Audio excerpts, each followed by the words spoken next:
So I've interviewed Roger and David, and seeing Rick, who I believe now calls himself Richard, because I had this. Yes. I had to be very careful with David. Yes, who's David now? Very clearly David. Yeah. But I I think I'll be Nicholas then, shall I? I was going to say, do we have any? Perhaps I'll change my name to something else. It was a very, very sad time when I thought I'd give myself a stage name and call myself Noak. Fortunately, never got off the ground. Yes. It sort of rhymes with joke. And, Coke, perhaps. In 67, I hadn't thought it through. Right. Okay, are we all set? Yeah, I'm running. I think we're going to have a stroll down memory lane. Tricky. And the odd as we get joke older. actually is fine. It's Right. rather, everyone says that Syd was actually a very humorous guy with terrific wit. So that's fine. Back in student days, just if you could talk us through the first sort of coming together of the band. Push aside the fog of yesteryear. Yes. Well, I mean, for me, I think probably the band started in sort of two different ways, and then sort of came together. But for me, it was meeting Roger initially, and then Rick at the Regent Street Polytechnic, where we were studying to be architects, and through that was almost one half of the band. And then the Cambridge connection to Syd came a little later, because we'd actually got a yearmaster at college who was a guy called Mike Leonard, who was instrumental in funnily enough, in the band actually becoming anything. And he was involved in, having been a lecturer of ours at the Regent Street Poly, he then went to Hornsey College of Art and started running a light and sound workshop there. But when he left the Poly, he was looking for students who might take a couple of rooms in his house. And we ended up taking these rooms. And Syd came along, I think, as the extra tenant, as a friend of Roger's or out of Cambridge. That was the sort of connection. How was Mike instrumental in actually getting the band together? Well, he was actually one of the players in the band, but he was also very much part of the light sound workshop that actually gave us the sort of reason almost to play. So was that the first time you met Syd when he turned up at that house? I can't remember. It would have either been at the house or it might have been on a visit. I used to go back to Cambridge with Roger at weekends and so on, and it might well have been a case of meeting him during that period. Just to clarify, you weren't actually a Cambridge person. I was never a Cambridge person. I never lived there, never went to college there. But it was always quite nice through the 60s to be perceived as a college band from somewhere in Cambridge. What were your? I mean, I guess again, memories difficult. The first moments, but what are your recollections now of meeting Syd and his character at that stage? I think of a really outgoing, cheerful personality. I mean, I think at that period, which we're talking about, sort of probably 65, 66, everyone was being rather cool and wearing cowboy boots and probably dark glasses. And Syd was actually very friendly. I think that's probably the memory, my first impression anyway. A lot of people talk about his sort of wit and sort of practical jokiness almost at times. I suppose cheerfulness, I'd say, rather, but probably of the four of us, I knew him less well than the others. I mean, David and Roger obviously had the Cambridge contact, and I think Rick was involved in the production of one of his solo albums. When you were this formative period, sort of getting the band together, was it Leonard's Lodgers? That's right, and it was Mike Leonard who was the Leonard. Well, what was it? What was that like? I mean, was there any sense that you were doing anything more than just messing around with instruments? What do you mean? Was there a sort of vision of wonder and success? Absolutely not. It's, I think probably for all of us, our overriding memory of that period would have been a sort of student mess. I mean, the sort of things that make sort of a bit like the young ones, but worse. Sort of anarchic kind of domestic chaos, and particularly in the kitchen. There was a story that Syd used to cook the Sunday lunches. It may be true. It may be true. I can't ever remember Sunday lunches. It never felt it had that sort of.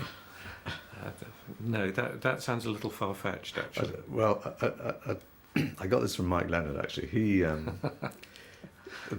essentially he cooked a cabbage. I think that was Mike. That sounds more. And just served up this cabbage to a rather disconsolate group. Yeah, I don't remember any sort of communal cooking anyway. I think there was a lot of sort of just bringing in of cereal, and there was a lot of. It was one of those flats where there always seemed to be sort of those pint bottles of milk, half empty, with the milk going sour. Yes, we've all been there. Hang on just a second.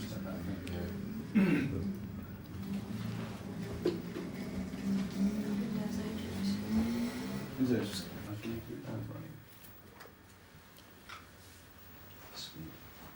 I mean, so out of this period, Pink Floyd was actually formed. And can you take us through the stages of sort of getting from this student mess to something which roughly resembled a band and people start to get interested in? Well, I think it spent a long time. I think, like a number of bands, it spent a long time as a student, as I say, student mess. I mean, it went through a period where it was really a sort of Regent Street poly house band almost, where all the rehearsals took place at college. And I think, well, there were two other members, Keith Noble and Clive Metcalfe, who were very much part of the band, and they sort of split off to do something else. And then what about Bob Close as well? And Bob, yes, Bob. I think Bob must have come in slightly later. He was the sort of he arrived as a student at least a year or 2 years after Roger and Rick, and myself. And it was. I mean, I suppose the sort of start of the band was with Syd and Bob. And Rick and myself and Roger, but a lot of it was connected with this business of Hornsey and the Light Sound Workshop, because that gave us as I say, the reason for playing in the first place, and the opportunity to play this slightly weird music rather than just doing the straight student hops, and that that made us interesting to other people. So in fact, the moment when we sort of started to turn into a professional band was the moment when the record companies were interested in this band who were doing all this weird stuff. As a drummer, I played the other day a tape I got from BBC where it's a very, very curious interview with this rather intellectual music critic. Hans Keller. Exactly, yeah. And at the beginning, But why does it have to be so loud? Is that the one? Yes. Absolutely. Mm. And at the beginning of the programme, you play Astronomy Domine. Mm-hmm. And what's striking about that is the drumming. You know, it's fantastic kind of gonging. It's a very distinctive sound that you got at the beginning of that. And I was just wondering about that. It was because there's drumming and drumming, isn't there? Yes. I have absolutely no idea. I mean, I have to say, one of my memories of that period is that the BBC engineers were absolutely horrified whenever we turned up to play live, because nothing was geared to sort of rock music live recording. Everything would distort, and it may well be that there was an unusual sound engineered by everything overloading in the BBC. Maybe, yes. It starts off as the drum is dominant before the voices start and the wailing. Yes, I'm just trying to remember. There's a sort of drum build up through it, and it then a comes lot of crashing smashing in. and crashing.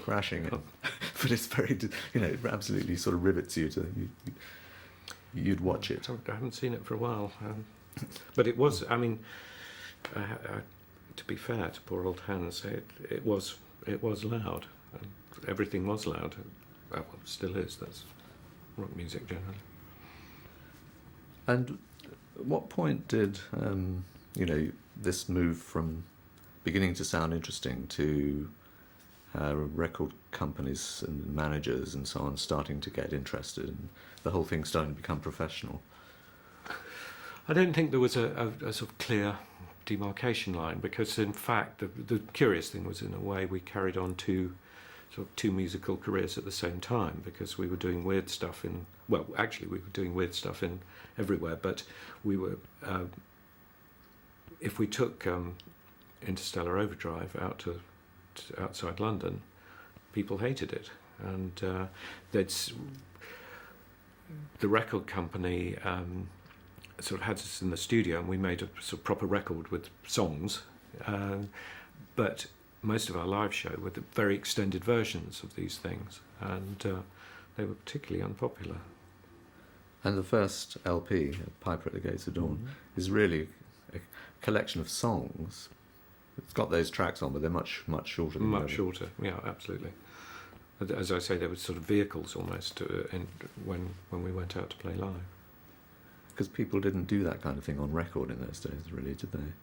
No, they didn't. I mean, there was still a sense of songs being almost single length, apart from House of the Rising Sun, that had slightly broken the mould a few years earlier. Even the Beatles were doing songs that generally were sort of 3 minutes, 3.5 minutes long. And we put a version of Interstellar Overdrive on Piper, but it's still a fairly shortened version. Syd's songs, are looking back, very distinctively Syd-ish. People talk about Bike as being kind of classic. At the time, I mean, what did you think about those songs when you came up with them?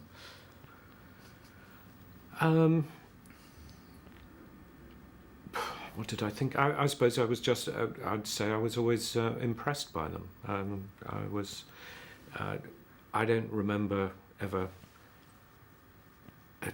ever remember hearing a song of Syd's and thinking, oh, that's not very good. Well, I don't think we can do that.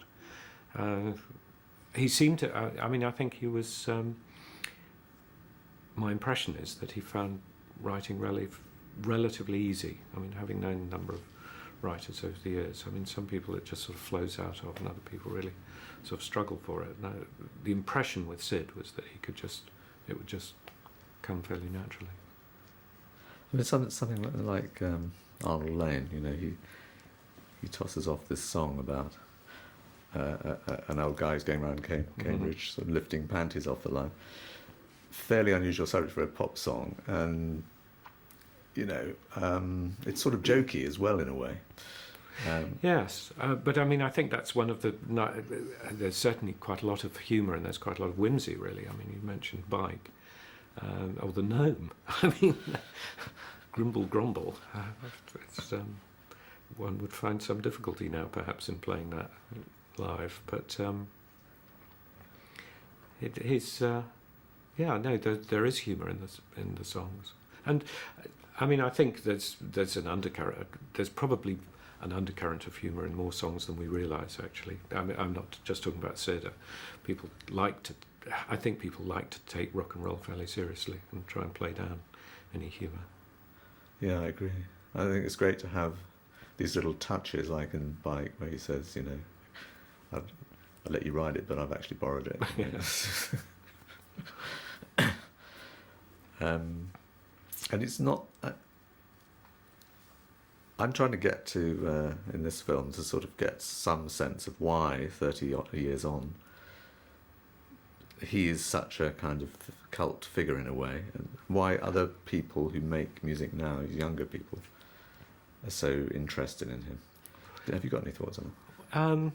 Well, I suppose, first of all, I think, as I said earlier, that the music and the lyrics seem to flow from him, and I think that comes over even in those records. And with the later work, it becomes more disjointed, but you still see that flow being interrupted. And I think that's fascinating to anyone who's interested in music and particularly people who are actually involved in creating themselves. And also there's the element of that sort of James Dean thing of someone who showed so much promise and then it never really developed. I think everyone would, as one does with all sort of rock heroes, you just think, well, what could it have been if he carried on? And there's something also, the fact that he isn't dead. Well, so perhaps there's that sort of living in hope, that perhaps it could magically all put itself together. Maybe that adds something to it. Or, no, there are so many sort of possible routes to go.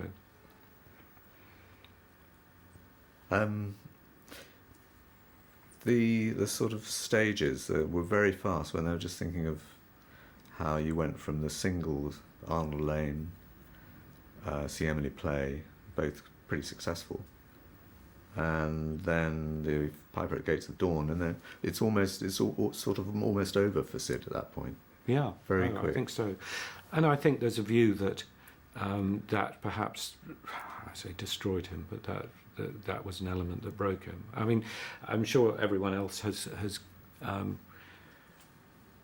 and not necessarily sort of given a theory, but said that one of the problems with talking about Syd is to try and say something that's accurate rather than one's own personal view. And in terms of Syd breaking down, it's very hard to... There isn't a definitive answer as to why it happened. You could say acid casualty, or maybe he just had a mental setup that was bound sooner or later to crack. But it would appear that he was distressed, really, by the way the music became more commercial. I say commercial. It was treated in a commercial way, and that perhaps he originally wanted to be a pop star and then wanted to be a sort of serious musician. Who I really don't know, but that seems to be an element of it. That was one of the things that sort of cracked it up, was the fact that it became more Top of the Pops, and initially that was sort of the pinnacle of success, and then it became a millstone. Did you see that yourself with him? Did you see this kind of struggle going on? Absolutely not. I mean, when I look back, I see it absolutely, but clearly. But at the time, of course, you do. I think it's again, it's sort of one of the least. What's the word? Well, one of the least desirable aspects of rock music is a tendency to try desperately to ignore problems and press on with your career or success or whatever it is. So I think, when I look back on how we treated Syd, I don't see, a bunch of very kind, nice people doing the very best they could. I think, basically everyone was sort of thinking, well, how on earth can we get this under control so we can carry on? And it's hard now to being wise after the event. There's a lot of other routes that might have been taken. Having said that, I think a number of people made considerable efforts to try and do something and make things better. But I think when I think of us on tour, with Syd sort of losing the plot, I don't, certainly as far as I'm concerned, I don't remember being overcome with compassion. That's the American tour. Yeah. Well, I guess that was a huge step, wasn't it? The American tour. I mean, that there you are going to America for the first time. You know, we know what happened when the Beatles went to America for the first time. I mean, it could have been a massive breakthrough, and yet this thing's going on internally in the band, which is really throwing a spanner. Yes, although with hindsight you could also say that it, you know, there are people who sort of 20, 30 years later who were at some of those early shows who'll never forget it. They were pretty wild. Yeah. You know, we might have just gone out there and done all the normal stuff and never gone back again. So who know, you know, that really is another imponderable. But at the time, you know, certainly it's entirely understandable from the perspective of a very young group breaking through, that you should be absolutely, you know, focused on that maybe, and hoping against hope that Syd's just going to pull himself together. Well, thank you for that, Doctor.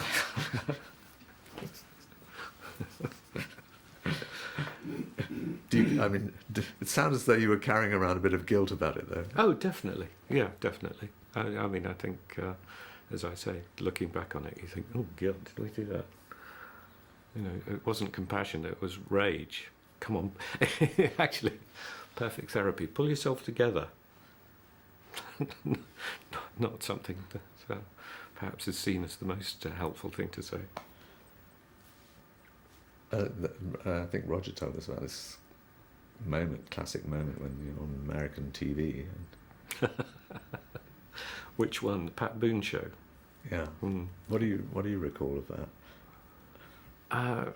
Well, and I'm trying to remember again that things tend to sort of merge into one dreadful television experience. I can remember the thing of you know, the business of playing the sort of miming the song, which was a pretty ghastly thing anyway, and then a chat, and any other guests on the show it was a free-for-all. It wasn't nearly as well staged as a talk show is now, where everyone gets a turn.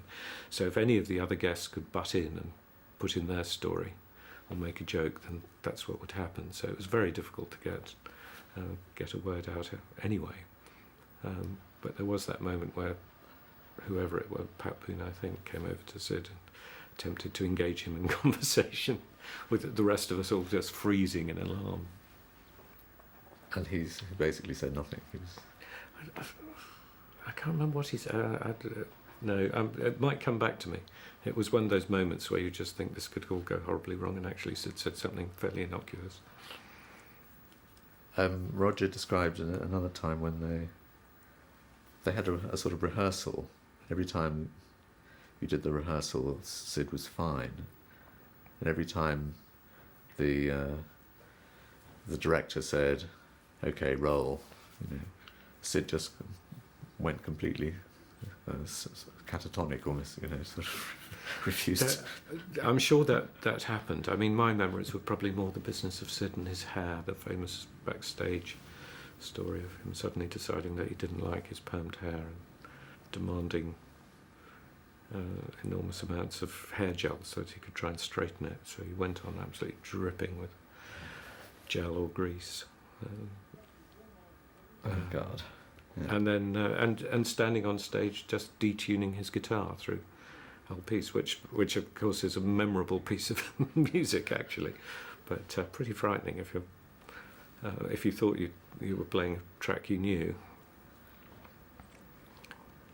It was it was pretty desperate, but I mean, I suppose the weirdest thing is just how when something like that's going on, you just sort of ignore it and you somehow think it's all going to be all right, or you can pull it through or something. There's a lot of drugs around as well. I mean, how much was it? I wouldn't know. How much was? Some people are terribly kind of sure that, you know, he was an acid casualty. Others are absolutely clear that he wasn't, you know, that it was fame and so on that he was fighting. Well, I would imagine that probably it was both. I think there is a fair amount of acceptance that he he took bad trips. That acid did not work for him, or if it did, it was alarming rather than rewarding, and that there was a tendency for him to feel that he ought to try and he could break through. I definitely I never had the heart-to-hearts with him on this subject at all. I wouldn't care to promote myself as an expert, but I do feel that probably it was the mix of these various different things that really broke him. Can you remember the discussions about bringing in David Gilmour?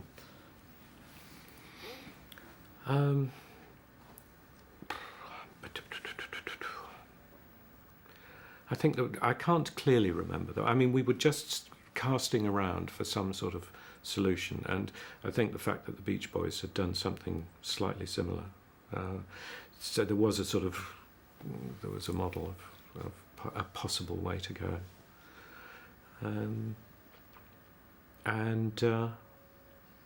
so we started talking about it. And as usual with the band, we wouldn't have talked about it in front of Syd. It would all have been extremely secretive, and I can't remember how we first sort of really dealt with the idea of bringing an extra person. I do think we did. We definitely intended to have a five-piece band. That was definitely the original plot, and we did. It's fairly well documented. We did at least one show with five of us. Yes. I found another curious bit of tape.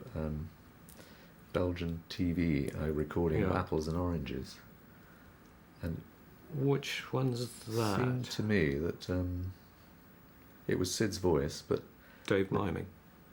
Yes, absolutely. I think we did see Emily play on that basis as well. Actually, Roger's miming the song, and Dave is miming Syd's guitar work.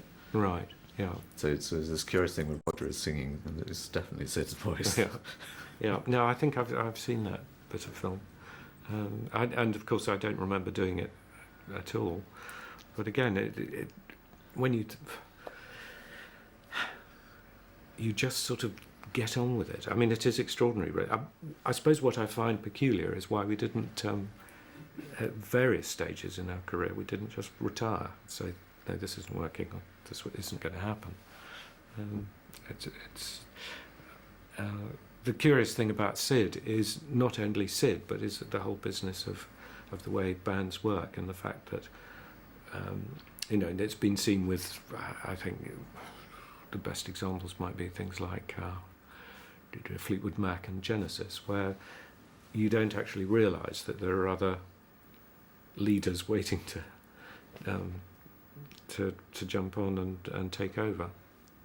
Yeah, but they're there, and so they do have a bit more of a vision, rather than just, oh well, let's mime Syd's song and then worry about the next thing.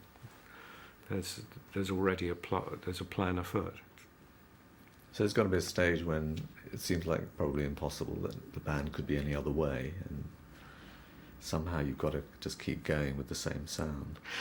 I think, actually, one of the things I do remember was the relief when Syd went, actually, and how much fun it was playing with Dave. Because it actually just, that probably was one of the things that made a big difference, that actually it was so enjoyable suddenly being back, the idea of playing music, all the sort of original things that had made it fun, that we knew that there was large, it was quite likely to be a lot of the audience who'd say, where's Syd, as they continued to do for the next 30 years. But actually it was fine, because it was so much fun to do, it felt fine. Just sort of a little more thought about Syd's creative abilities, and where those songs come from, and I guess that's the thing that people like. And we interviewed a guy from Blur, Graham Coxon, who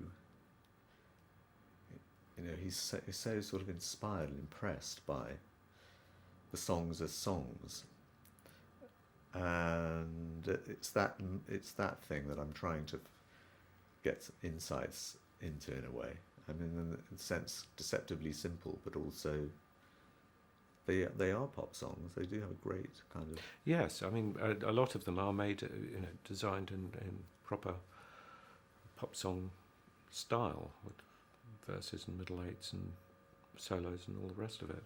And they tend to be very complete lyrically as well, but then wander off into sort of some wonderful, wonderful territory. I mean, I like, apart from the sort of whimsical thing, there's a very 60s song, Chapter 24, which is very much based on the I Ching. But it's a great idea. You know, you could say, well, it's not cheating, but it's easy peasy, because actually lines are lifted direct from the book. But it's a great idea and absolutely right for the period. Yeah, absolutely. And perhaps that's part of the attraction. It is very clearly from the period. It's they're not. You absolutely nail the 60s with them. It's fascinating that Piper, because it has got such a mixture of the English, Yes, quirkiness, childhood references, Chapter 24. And this guy riding around Cambridge on a bike, it's all thrown in. yes, this sort of pastoral sort of, scarecrows. The other one. I mean, again, just, extraordinarily almost like folk songs, I suppose, rather than rather sort of heavier weight rock style of let's say astronomy. Also not American, not influenced. You don't feel you have to sound American. I don't think we perhaps knew how to sound American. I mean, the curious thing is, I think when we went to America finally on that tour, that first tour, we were astonished at what we found, because we'd obviously had some records out of America, but most of the sort of San Francisco bands had a lot of country music in what they were doing. And I think we'd just assumed that we'd be out there with people doing other versions of what we were doing. Yeah, absolutely, quite different. I was thinking the Fillmore events that you were at, the Janis Joplin was on there. Yeah, and Big Brother were really a sort of real blues and country band, and so many of them were, and others that had sounded psychedelic turned out to be just straightforward pop bands. How did your light shows compare in the States? What can I say? It was pathetic. We arrived with our sort of 35mm slide projectors to work in 5,000 seat halls. We just, left to our own devices, it would have just been terrifying. We had a couple of things that we brought with us that were what were known as the Daleks, light spinning machines. But for the rest of it, we actually ended up relying on the Americans to help us out, because we were just not ready for it. I mean, just in terms of the equipment, the ideas that the lighting people were doing at the time were fine, but the Americans had got proper, powerful stage lighting.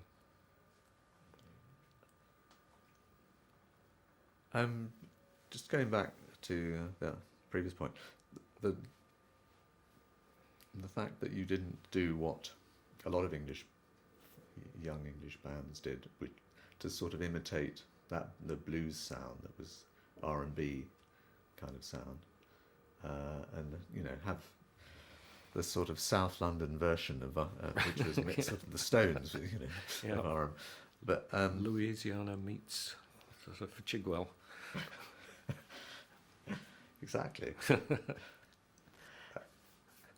Something sort of distinctive. There was clearly a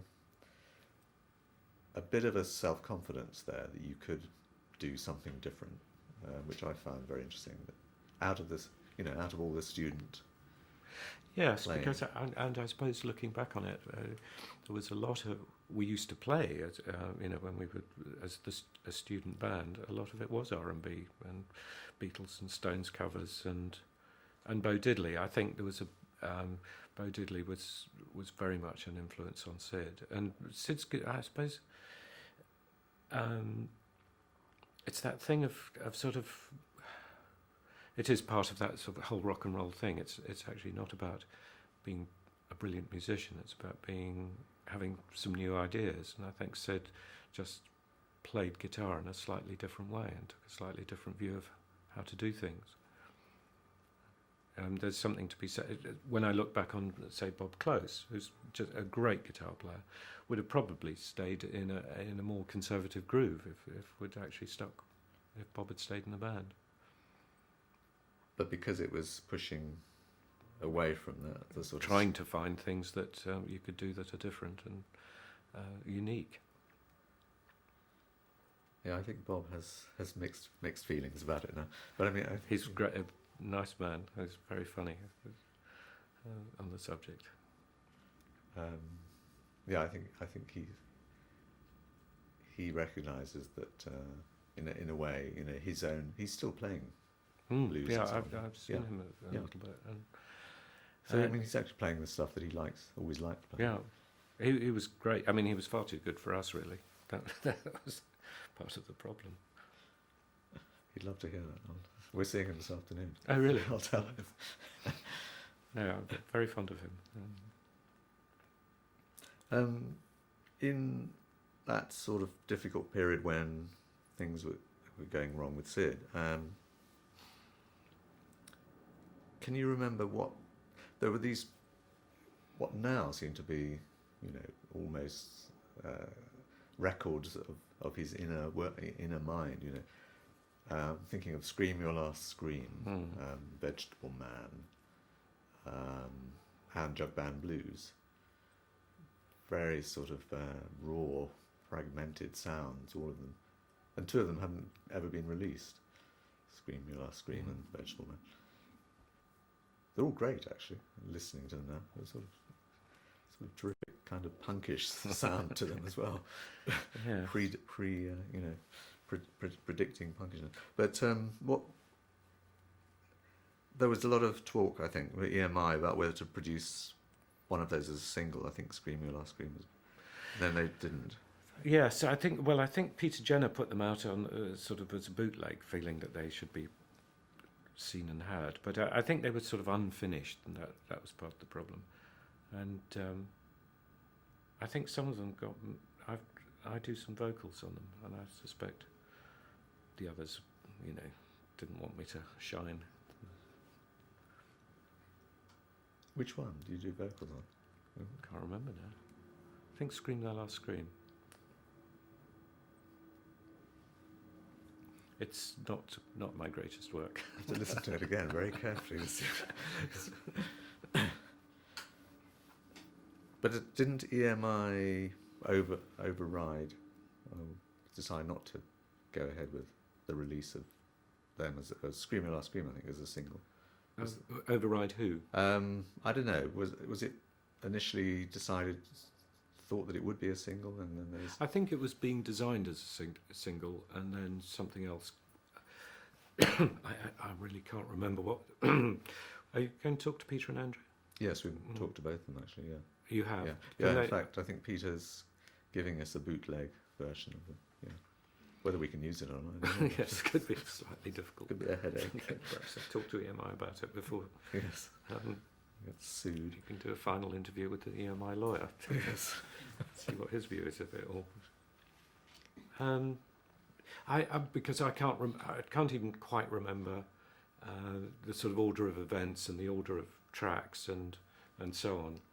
But they were certainly designed. They were the sort of follow-up singles, and then probably it was the Syd leaving became a reality, and we were looking for something where we wouldn't go and have to mime Syd's work. I guess Apples and Oranges actually was probably. Yeah. Was it? Yeah. That's right. I think so. Yeah.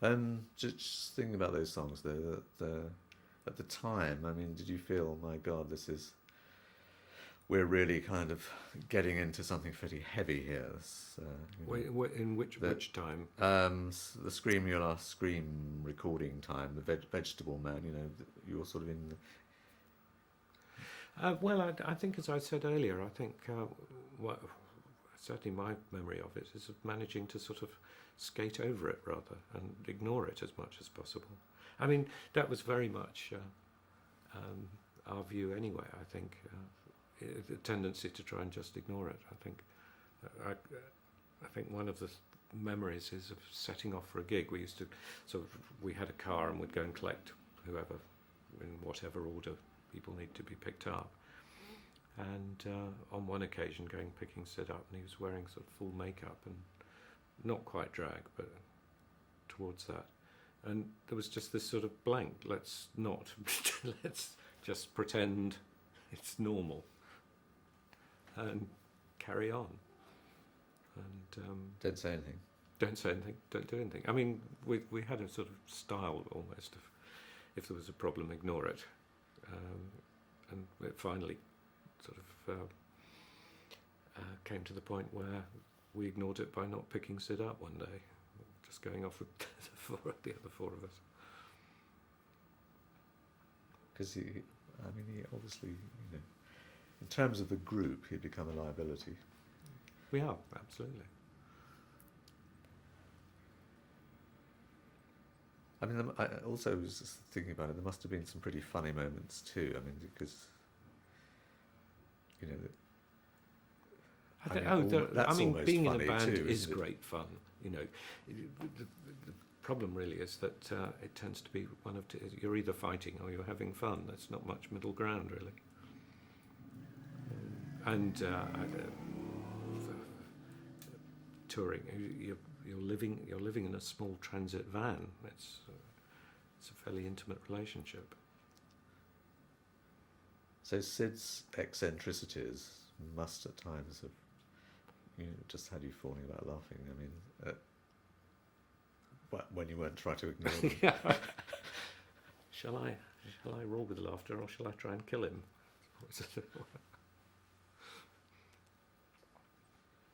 What are your thoughts now? I mean, I know you clearly have some sense of feelings of guilt about what happened. I think I wish I'd understood more and done more.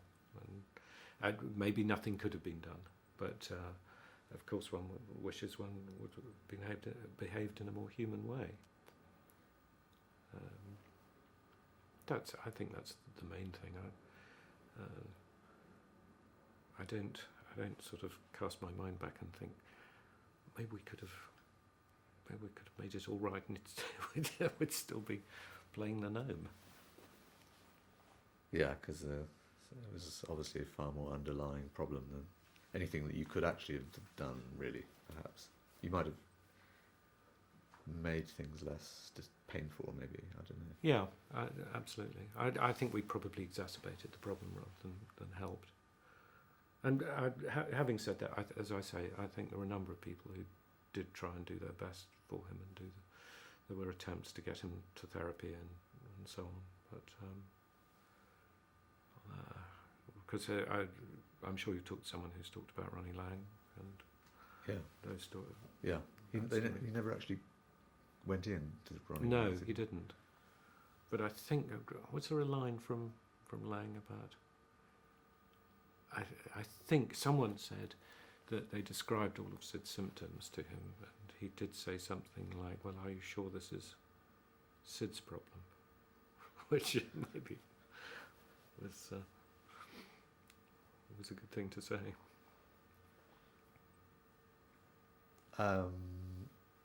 When did you last see him?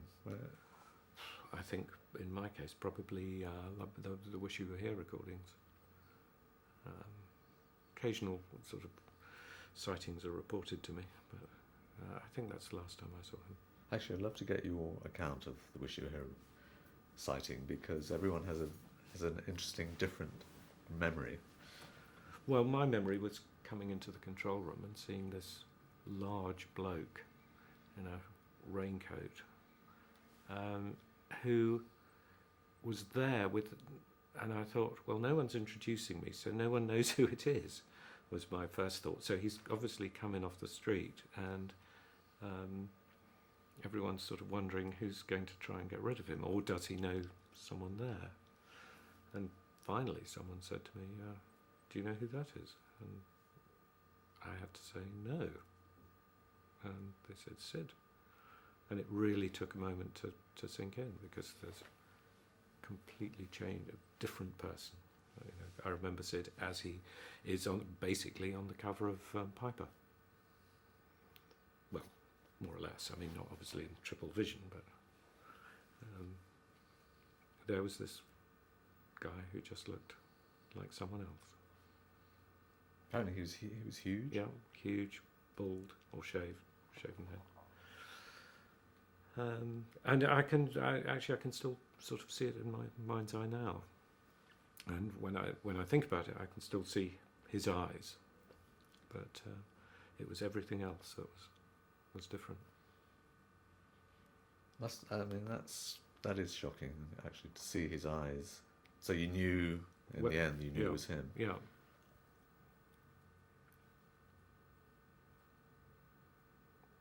Yeah. Disturbing, actually. And have you tried to contact him at all since? No. I mean, I think I can't see that would do any good. My impression is that he'd rather be left alone, and that really the best possible thing we can do for him is ensure that some of the old tracks continue to be promoted and sold, which really gives him a pension. Absolutely. So the new compilation CD. Yeah. I wonder whether is there any likelihood of those unreleased ones getting. I guess that's down to the EMI, isn't it? Would you like to make a plea to EMI? I think I'd have to listen to them again first. And I'm not sure that they'd be interesting, but they'd probably be almost more of more interest to the sort of dedicated fan. I can't see them being hit singles at this point. And it's probably more useful to him to have the old the Floyd catalogue. I mean, the sort of Piper type, the Piper songs. Yeah. Reissued. Yeah, absolutely. Which I believe there is a plan afoot. Which may coincide with this film being shown at the same time. We believe.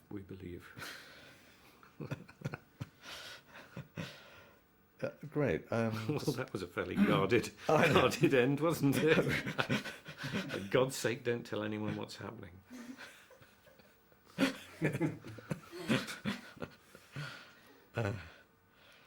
I just have another little thought here. Where we talked to Joe Boyd. Oh yes, yeah. Who's great, actually. He's still terribly excited about Arnold Lane. Yeah. He did great work for us, and I mean, it's hard to sit here and say it could have all worked out so well, because the band, it just took a different route. But it would have been interesting if we'd stuck with Joe as a producer. Have you talked to Norman Smith at all? No, written to him via email, so hopefully we will. Right. Yeah. Because really Joe sort of was... he was terrific for us and produced 2 really good singles, and then it all went a different way. And Norman was good, but in a totally different way. And Apples and Oranges is almost a Norman Smith record in certain ways. There's a very strong influence of Norman in there. And it sort of took us down another route for a year or two. But all these influences do sort of push bands in different ways. Do you think Joe was more sort of allowing, in a way, the sound to come through? I mean, I'm not quite sure what I'm saying here, but the musical quality to come through rather than trying to change it and steer it. And probably. He was probably a little bit more... He was inevitably a little bit more loose, let's say, because Norman was brought in by EMI and very much to follow a sort of a slightly more sort of corporate approach to the whole thing. They'd seen how George Martin had worked with the Beatles, and they saw a really terrific partnership, and I think they hoped to do the same sort of thing with us and Norman, and they saw someone who would be part arranger, part producer, and part sort of musical advisor. And I think Norman perhaps brought more to bear in that respect, and probably, particularly as far as Syd was concerned, took it the route that Syd was less interested in. I wouldn't want to sound too critical of Norman, because I think, well, I know he did the very best that he could, and he did an awful lot for us. And there's a lot of things on Piper that are Norman's input and are terrific. He went. He was very much open to a lot of the ideas, particularly something like Bike or sort of strange sound effects and things like that. But he was definitely less enthusiastic about the sort of the interstellar type of, or as when we did Saucer, the title track. so he's more interested in the songs as making great pop songs. Yeah. In a way. I've certainly read some quotes from him where he was quite initially disparaging. Didn't really get it at all initially. I mean, I think he came round, obviously. It was a very difficult thing to get. I mean, it was not very well done initially, I suppose. I mean, we learnt an awful lot, and one of the things that did work for us really well was EMI as a record company, because we rearranged our record deal so that we had pretty unlimited studio time, and we spent a lot of time in the studios, and we spent a lot of time learning things, and a lot of it was very much thanks to the Beatles. But when we first arrived at EMI, we were only just after a period where the band would be put into a room to have a cup of tea while the proper musicians made the record, and there were still a few people lurking in the EMI who were disapproving of us touching the equipment. But I have to say, Norman was absolutely, encouraged us to learn how to make records. And I know bands now, and I say now, but sort of 10 years ago, where the producer did most of it, and the band was sort of sent off once they'd recorded some of the basic, once they'd done the basic recording. So he was thoroughly involved in. Yes, he was, but I think you're right. I can't remember what he said, but I think he just was not sympathetic to the wilder aspects, and so was inevitably going to try and channel the work into the more regular songs. Sounds like it would be wrong. There's one school of, you could call it the purist school of thought on the Syd story, is that Syd was this creative genius who gets caught up in this commercial thing that takes over. Norman Smith is part of that. He almost seen as the baddie in the story. Yeah. And then Syd has to get away and to become an artist again, almost. Yeah, I mean, it's that, to my mind, is not true. Mind you, being part of the cast of baddies, I'd inevitably feel that. I think that's perhaps the difficulty with with rock music. It is inevitably a commercial exercise as well, and the trick is to be able to do what you want within that environment. And if perhaps that's what would have been a perfect solution. If that was actually the case, if it had been recognised, it might have been easier for Syd to bail out before it got so unpleasant. And we could have, as it transpired, we could continue without him. We could have helped him, helped him leave.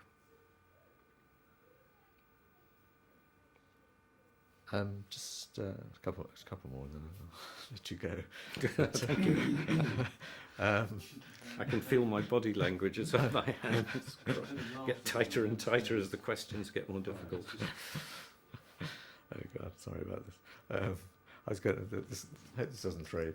Thinking about Dark Side of the Moon, I guess this song comes up, Brain Damage, you look at the lyric of that and think, my goodness me, this is all about Syd, and it's extremely, painful. That's a painful song to listen to.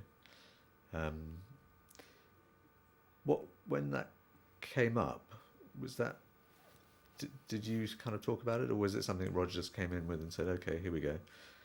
I think Roger came in with it. I think, we had quite a lot of discussions about the ideas that would go into Dark Side, but some of it was already written. I can't actually remember. I can't remember. You'd have to ask Roger. He probably has a fair recollection of which songs were written to order and which songs existed and were then assembled into the right and fitted the pattern. Because that's my memory of how it worked. It's sort of what you do sometimes is you decide to do a concept album, but you do the concept album after you've written most of it, and then just assemble it into the concept. Into the concept, yeah. Looking back at it now, is that song a kind of therapy song for the band?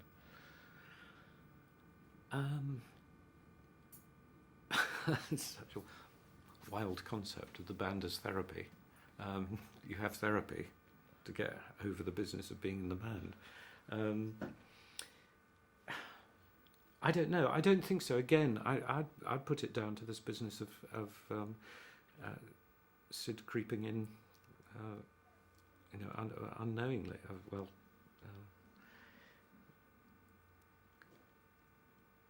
I think, and I don't see Roger writing about Syd so much as perhaps writing about himself. I think he draws more from within than outside.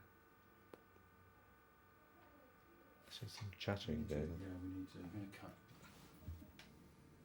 to cut. So, just curious. It's interesting, this idea of Syd sort of creeping in. So you're saying this would become a theme without you realising it in a way, and then suddenly it's there. Well, that's my impression. As I say, you'd have to really ask Roger in the case of Brain Damage, whether it was written with Syd or anyone else in mind. But I don't feel it was designed to be Syd at all, because in fact Dark Side was a much more general album. General appeal album rather than what am I saying? Dark Side was written with an idea rather than about specifics and individuals. But is something about what happened to him just keeps sort of coming back to the band in the 70s, certainly. Yeah, but as I say, I think it just drifts in. It's part of, it's our history. It's there.